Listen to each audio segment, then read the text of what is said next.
आज भारतीय नौदल दिवस आहे।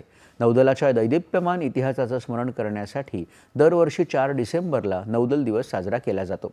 1971च्या भारत-पाकिस्तान युद्धात 4 डिसेंबरला भारतीय नौदलानं पाकिस्तानच्या कराची नौदल तळावर हल्ला करून ते उद्ध्वस्त केलं होतं। या पराक्रमाची आठवण म्हणून नौदल दिवस साजरा केला जातो।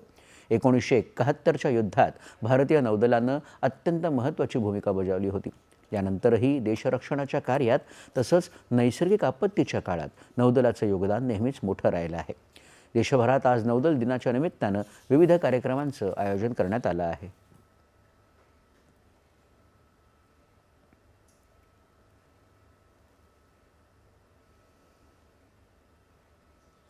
राष्ट्रपती द्रौपदी मुर्मू काल केरळच्या थिरुवनंतपुरम इथं नौदल दिनानिमित्त भारतीय नौदलानं आयोजित केलेल्या विशेष कार्यक्रमात सहभागी झाल्या होत्या।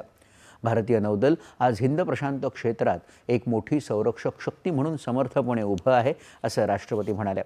सागरी मार्गांची सुरक्षा, सागरी संसाधनं सुरक्षित ठेवणं, समुद्रमार्गे होणाऱ्या अवैध कृत्यांना आळा घालणं या कामांसोबतच भारतीय नौदल सागरी संशोधनासाठीही मदत करत आहे, असं राष्ट्रपती म्हणाल्या।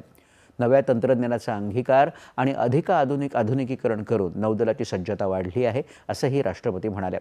भारतीय नौदलाचा सर्वांना अभिमान आहे, असं सांगत त्यांनी नौदल दिनाच्या शुभेच्छा दिल्या।